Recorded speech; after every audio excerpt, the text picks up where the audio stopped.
All right, deer season 23 continues to roll on. We're going to continue this streak as we head into turkey season with some updates from the farms. Forrest, Wade, Perry, myself, Terry, Matt, everybody's doing what they can to make their spots a little bit better for this coming season.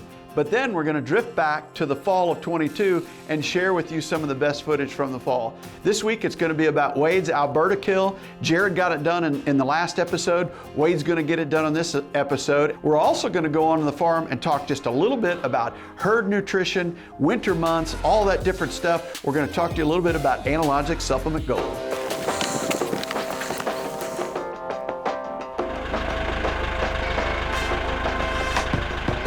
You know, there's a couple different times that we supplement feed on the farms. During the summer, I love to use it, namely for an inventory, but also to help give them the things they need in their body, all of the different micronutrients, all of the different microbials, all of the different special vitamins and minerals that Analogics has to help them ward off EHD. That's one of the main reasons I use it.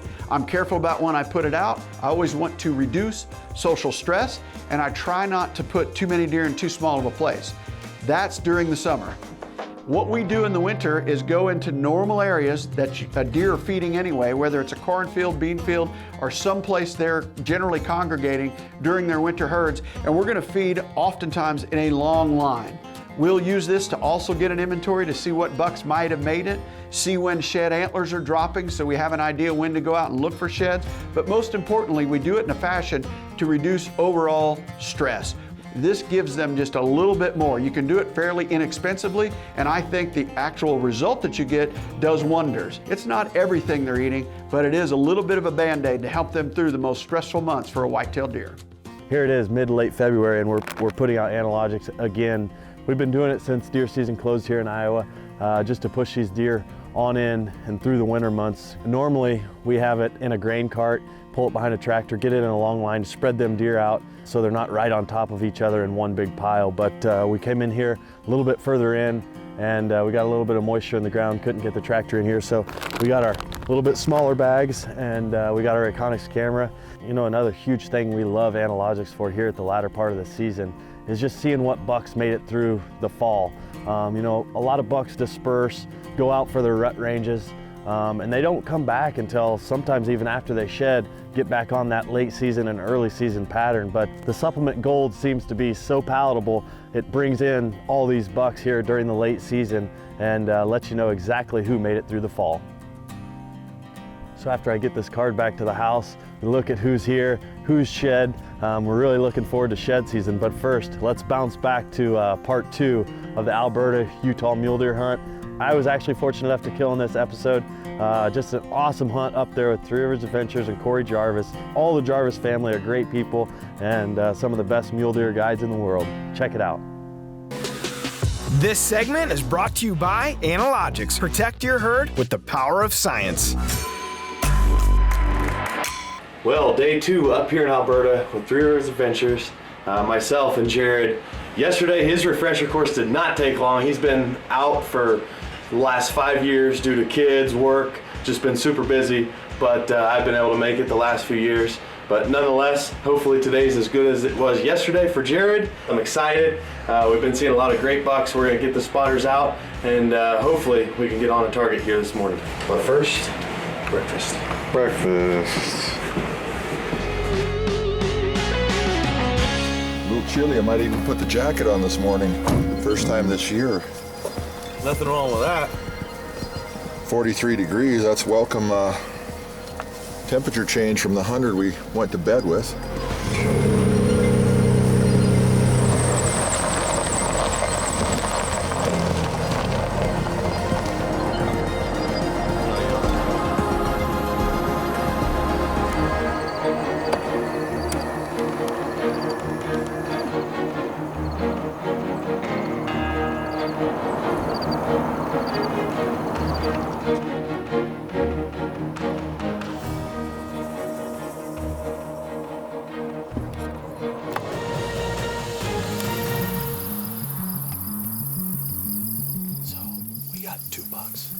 Bedded in that green pond bed over my shoulder. They're only about 350 yards per DeerCast maps from where we're at. We got literally no wind today, but we're out here. They're in a good spot. We're gonna try them, and we got good conditions with the terrain that they're in. They're in this grassy pond bed, so we should be able to slip up the edge of this alfalfa field and right down to them along the cut rows of canola. I brought out the stockings, if you will, because we don't have wind speed, so we're gonna have to be even that much more quiet. So Cora has taught us in years past to put on stockings, take the boots off, and so that's what we're gonna do. We're gonna give it a whirl. Again, we got a westerly wind, but not much of it, maybe 3 to 5 mile an hour.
Which one, Wade? Okay, on him. Wait.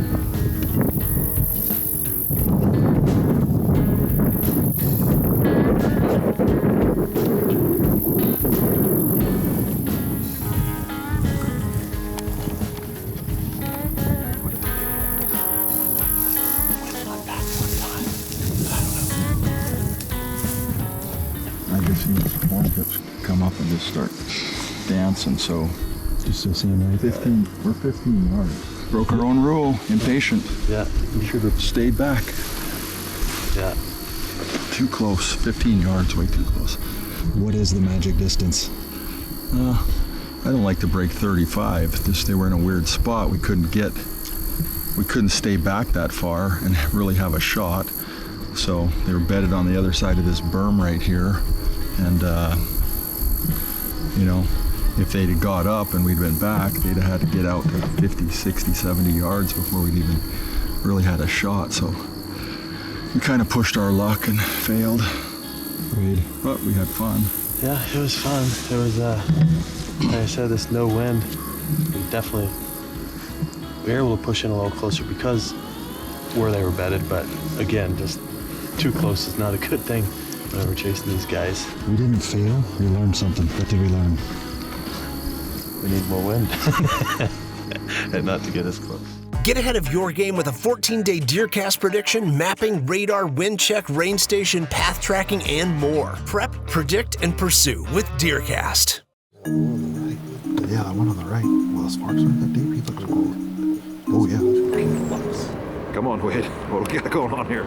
Well, our tall boy buck is out here in this field. Literally 600 yards from us. And the cattle are trying to go that way, so we're just trying to get the cattle to go the other way, and hopefully it doesn't mess up where our deers wanted to go back.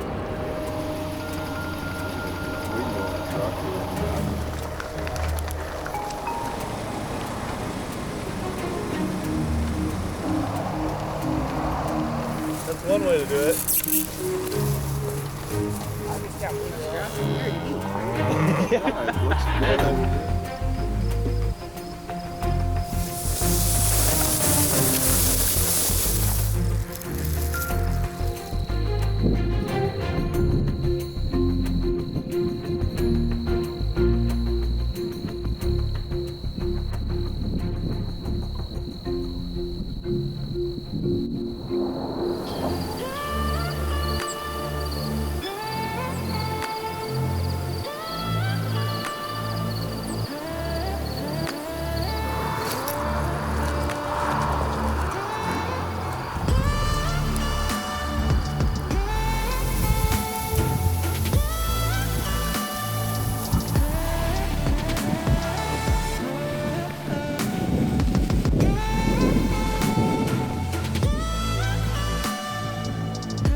was on his menu tonight, not alfalfa.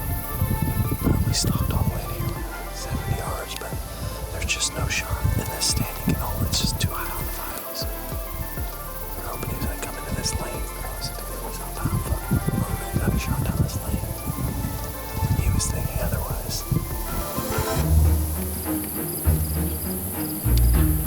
Well, here we go. It's the final day up here in Alberta. We're back down to no wind, but we was able to get in on them a few days ago with no wind. It just takes a lot more time, a lot more effort. You know, I'm excited. Still got that that hope and drive. We got Corey that's going to lead us in, and I did it last year on the very last day, so I have high hopes for this year again.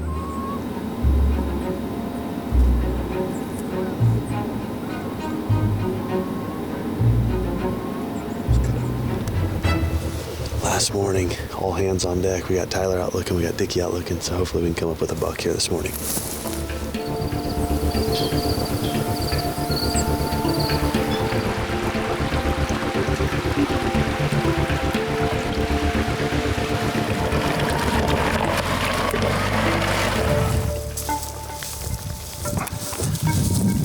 All right, so we've located that buck we were on last night that we tried to make a quick stalk on.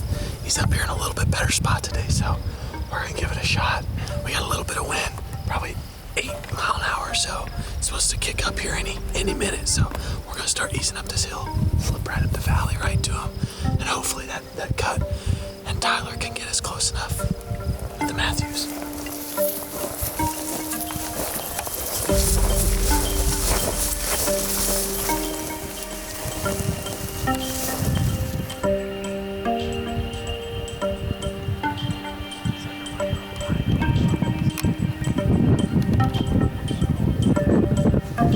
So we're looking at all the different scenarios, and with the way that the wind is and that buck moving and bedding where he did right in plain sight of us, we could spend 3 hours working up this drainage and bust him.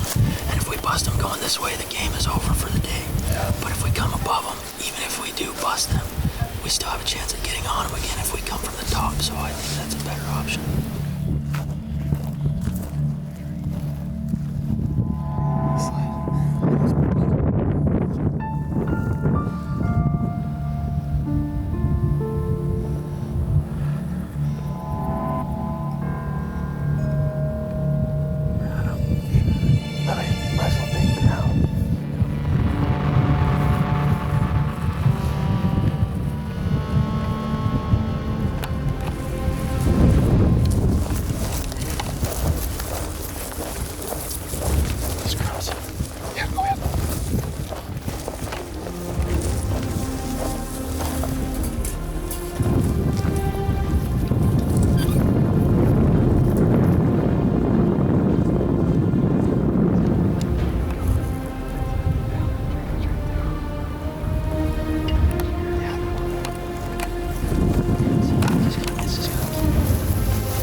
Tyler Jarvis, Wade Robinson. Work, buddy. Buddy. You kind of let it get down to the wire there, man. All right, here we go. We know exactly where he's at. We watched him fall on film. He ain't that far, and it's all downhill. Man, what a hunt. Look at that big frame son of a gun. Wow. We got a frame on that guy. Blood.